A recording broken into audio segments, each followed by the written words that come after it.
Hi friends, welcome back. Today I'll talk about one of the most interesting and readable books I have read in the last 2-3 years.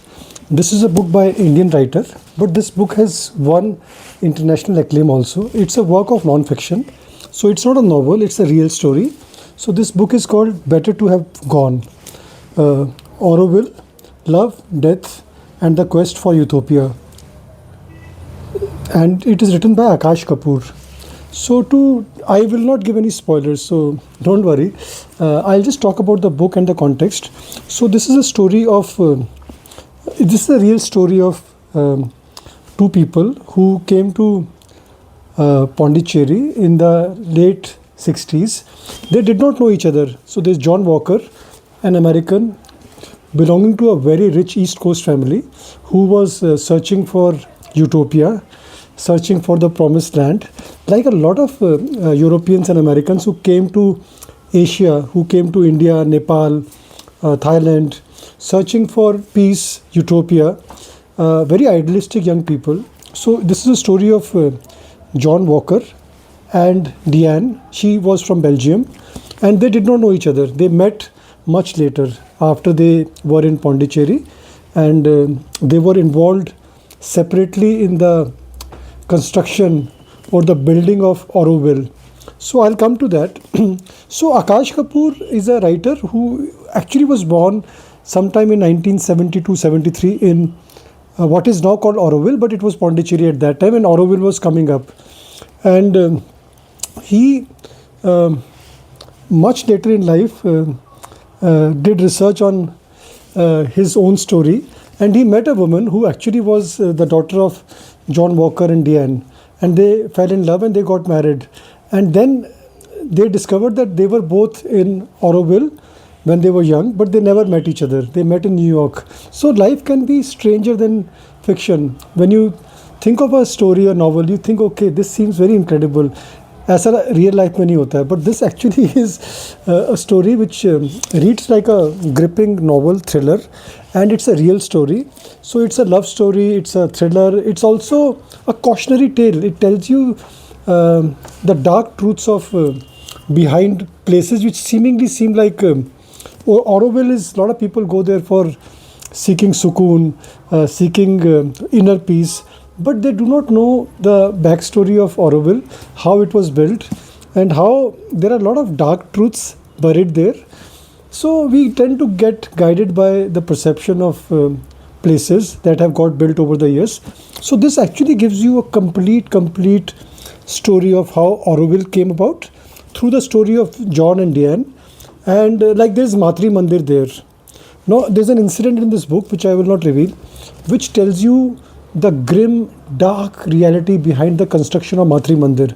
So if you go to Orwell now, Matri Mandir is a centerpiece of that place, and you would have no idea about the dark history of that particular structure. So yeah, very interesting book. I just kept on flipping the pages and I finished it in 3 days. So right from the first page, you get gripped into the story. So it takes you back in time. You travel back to the 60s India. At that time, there is Madras, there is Pondicherry. A lot of hippies are coming. They are going to Goa. They are coming to Pondicherry. They are going to Rishikesh. Even Beatles came at that time. So there's a lot happening. There's a lot of restlessness among Europeans and Americans. They want to seek the truth. They want to seek utopia. They want to go to the promised land, a place where they can just be themselves, where they can be like good humans. Also, one very interesting thing is that I just feel that we often overlook the good things around us. I mean, I live in Delhi. I think this is a lovely place to live. There is so much here. It's up to me to make the most of it. But we tend to think that there is some place somewhere where, we would feel happy. So I believe that if you can't be happy in your current surrounding, it's highly unlikely that you'll go to a place and suddenly everything would change and you start feeling very happy, getting sukoon, feeling liberated, feeling enlightened. It doesn't happen like that, but human beings have this tendency to keep searching. And at one level, there's nothing wrong in searching for something. But this story is a grim reminder that if you take that thing too far, that you want to run away from your present reality, and you want to go to a place where you think everything would fall into place, you would feel comfort, you will feel sukoon, you would feel enlightened, you would feel at peace. I see it happening with people in Delhi also. They want to go to mountain for 4 days. They go to, say, to the hills, and they think, oh, I have found sukoon. I mean, if you are living in a place like Delhi, and you are not happy here, what's the point of getting sukoon for 1 week? I mean, you're living here. So you better make the most of your surroundings, make it a lot more fulfilling, which you can. You have to make an effort. Anyway, I'm digressing. Coming back to the book, a very readable book. I want to recommend it to a lot of people because it's a very, very interesting book. And it's a very interesting story. It's a love story. I mean, so I like this fact that this is a love story. Also, most of the plot points are revealed in the first 2 pages. So don't worry. But whatever I've told you is actually in here only. Okay, this is a couple. When they were young, they died in 1986, and that also is mentioned in the first page itself. They died on the same day, and that's a story that's where the novel begins. It is 1986. It's Pondicherry. It's Auroville, and then the story keeps going back to the past and coming to the present. So it's a very interesting book. I would recommend it. It's available in all the bookshops. You can buy it. It's also available on Amazon. And if somebody wants to read the book, I can probably donate it. So thank you very much for watching, and do tell me in comments how you like the review. I'll bring you lots and lots of reviews. In fact, I picked up some books yesterday also. I was at Midland Bookstore and I bought some interesting books, newly published books. I'll talk about those books in my next episode, which probably would be tomorrow. So thank you very much for watching, and I'll see you again soon. So this is a book. Have a look at it. I love the title also, Better to Have Gone. It's a very catchy title. So yeah, and I like the idea of reading different kinds of books, different genres of books.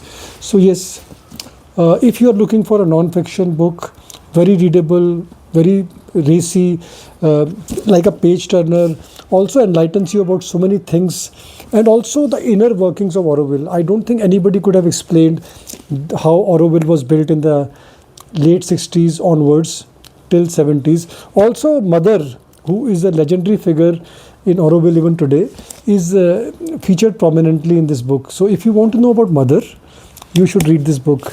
This has got lots and lots of details of Mother. Mother was partner of Shri Aurobindo. And just to give you context, Shri Aurobindo was born in 1875, a revolutionary, later became a spiritual leader, landed up in Pondicherry, wanted to create a promised land, a utopia, met this French woman, Mother. They were together, and then in 1948, Aurobindo passed away. Shri Aurobindo passed away. In fact, in Delhi, Aurobindo Marg is named after him. There is Aurobindo College also named after him. There is Aurobindo Market also named after him. So Aurobindo passed away in 1948, and the mother lived to be, I think, 1976. So she was the one who actually conceived of this project of Auroville. She was the one who oversaw the construction of Auroville. Auroville was built from 1960s, mid-60s till mid-70s. Took 10 years to build. So that is very, very interesting story of Auroville. So yeah, in case all of this interests you, please pick up the book. And thank you very much for watching, and I'll see you again soon. Thank you.